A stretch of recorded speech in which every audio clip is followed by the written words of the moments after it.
devotions with El Padre. Cuanto cuesta una chiva? That's all the Spanish that I know. Sorry, I'm a failure. Today we are in Job chapter 11 and 12.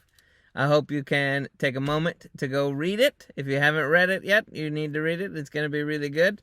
Sometimes some of this stuff is a little complicated, but I want you to take your time, read through it. If you don't understand it, write down your questions, ask them to us, and we will lovingly respond. Again, if you have any questions, dschuler@gordonconwell.edu, and he will get back to you as soon as he possibly can. Ask as many tough questions as you can. He loves a good challenge. All right, so today, I think this is an interesting chapter because we're going to learn about a new guy here. We're going to be introduced to a man named Zophar. Kind of like shofar, but it's Zophar. Zophar has not said much. That was a good one. Aren't you glad that you listen to this all the time?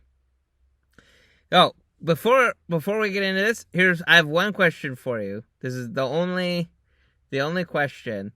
Think of a time when you've talked to a doctor about something and they diagnosed it wrong. Whether they didn't have all the right information, whether you didn't give them the right information even though they asked for it. I want you to take a moment and think through maybe a time when a doctor prescribed something poorly. And I'm going to share a story when you're done. Okay, pause. Okay, back. All right. When my son Josiah was little, he would stay up all the time and he would cry. It was very, very difficult. He's our first kid. So already, we're not broken, good parents, super patient like Captain Job over here. It is rough. We're staying up all night. At the time I worked at 4 I had to be at work. Our shift started at 4 in the morning. And my son would stay up pretty much all the time crying. If he was awake, especially at that time, he was crying. And we tried to figure out what was going on. We were told, oh, he's colicky, just do this or that. And we would get him stuff for colic, and it never went away. Some people thought it was gas. Oh, it's gas, so we get gassy stuff. It's not gas. Almost a whole year and a half, I think, was how long it took us to figure out he actually had acid reflux. So we were trying to treat him because of doctor's advice. I'm not saying doctors are evil, people. I'm just saying, in this particular instance, the advice we had been given was wrong. That the treatment, based on what we could know, right? Because it's a baby. The baby can't tell us what's going on. He can't even use words. He just cries. And you have to guess. Is it a diaper? Is it something else? And the best anybody could figure out was it's probably colic. Turns out it was definitely not colic, but the way you treat colic and the way you treat acid reflux are different. And so, we would have to keep up when we're staying up with him. We'd have to keep him in an upright position because it's the only time he'd be calm. Well, that makes sense when you have acid reflux. It does not make sense if you're thinking about colic. But anyway, it was a really rough time, really challenging time. God did a lot in my life in that particular season. I'm very thankful we went through it. I'm thankful we came out of it. Praise the Lord. But think of a time. What was your story? Tell me your story. Send it in. dschuler@gordonconwell.edu or send it in on the link here. Comment in the comments. Tell us a story when somebody got something wrong for you. They prescribed something wrong. It was wrong. Not that we're not saying they're evil people. We're just saying something happened. With the intentions, the best of intentions, sometimes people get things wrong. And this is what we're going to see Captain Zophar do. He absolutely 100% misunderstands Job in chapter 10 and chapter 9 when Job is talking. And he just goes on to say, what? You are just blah, blah, blah, blah, blah, whiny, whiny, whiny. What in the Sam Hill is going on over here? If you were not so stupid, which in verse 12, a stupid person will gain understanding as soon as a wild donkey is born a human. Apparently he's got a sense of humor. So we see this Zophar guy. He is, in a nutshell, calling Job stupid. Obviously, you're really dumb. Otherwise, you would know why in the world you're going through this entire thing. I can't put up with your drama. Drama. Just repent. As for you, this is verse 13. As for you, if you redirect your heart and spread out your hands to him in prayer, if there is iniquity in your hand, remove it.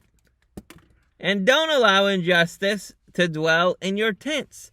Then you will hold your head high, free from fault, and you will be firmly established and unafraid. For you will forget your suffering, recalling it is only water that has flowed by.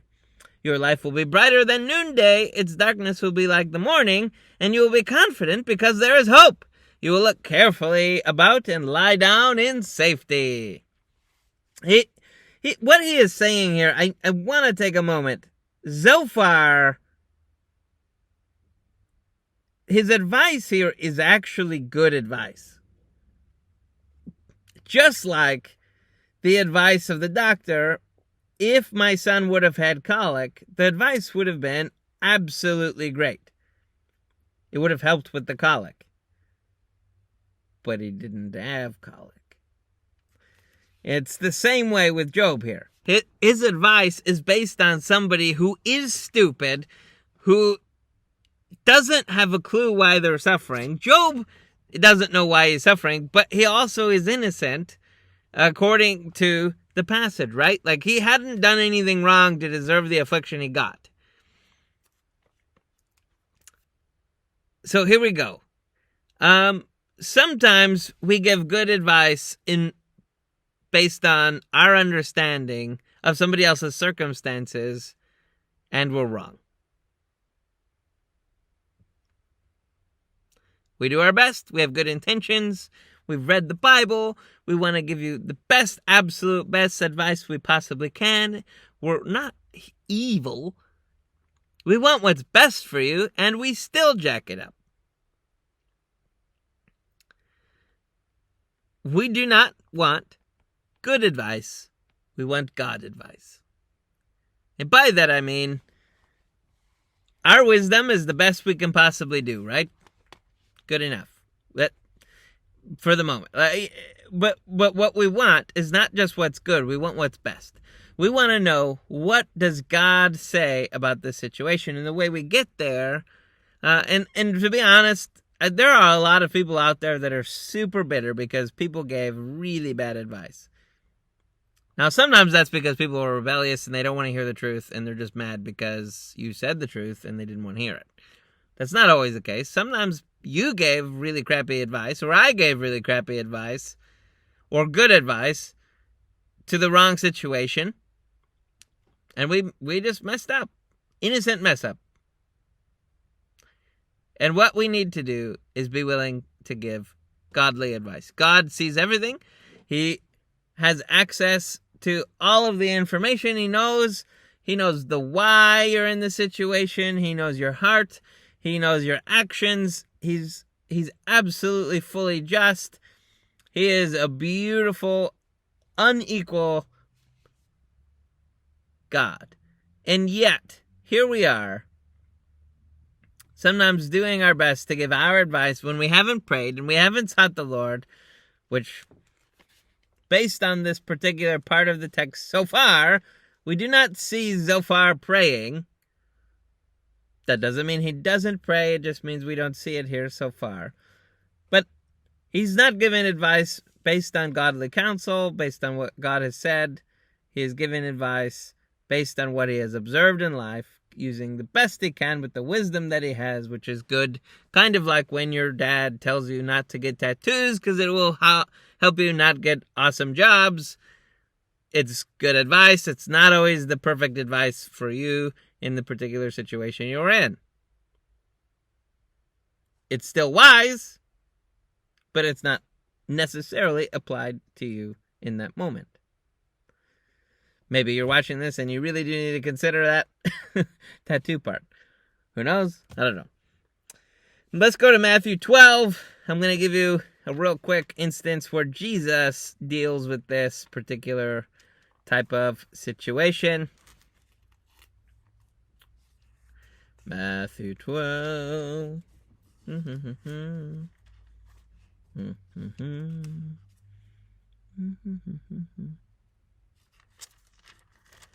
Sorry, it's cold and my fingers are sticky.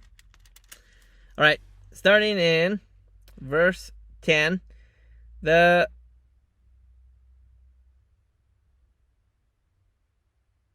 Pharisees, I think is who it is, earlier in verse 2. I'm assuming it's still them because it says they. There he saw a man who had a shriveled hand, and in order to accuse him, so I think it's the Pharisees stalking him, is it lawful to heal on the Sabbath? And he replied to them, who among you, if he has a sheep that fell into a pit on the Sabbath, wouldn't take hold of it and lift it out?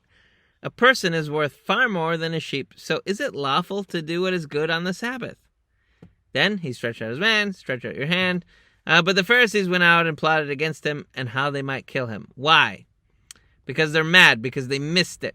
Because in verse 5, which we didn't read currently, it says, or haven't you read in the law that on the Sabbath day, priests in the temple violate the Sabbath and are innocent? I tell you, there is something greater than the temple is here. And if you had known what this means, I desire mercy and not sacrifice. Here we see an example of where the Sabbath is it's an important law. God put it there. And the Pharisees are trying to say, don't heal anybody on the Sabbath because that's work, and you can't work on the Sabbath. But they don't care about the man necessarily. Maybe they do, but maybe they just were like, Jesus, heal him on a Monday. Why do you do it on a Sunday? Jesus is trying to make a point here that God desires mercy more than sacrifice.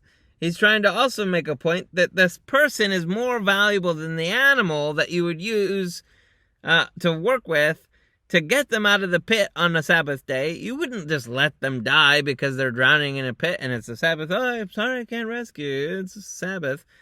He wouldn't do that. He knows that they wouldn't do that. They know that they wouldn't do that. But they are prescribing, don't help people who are sick on the Sabbath. I think there's probably a whole lot more going on there, but for this particular instance, we see here they're trying to apply Sabbath law for a moment when God is saying this is not the perfect moment for this Sabbath.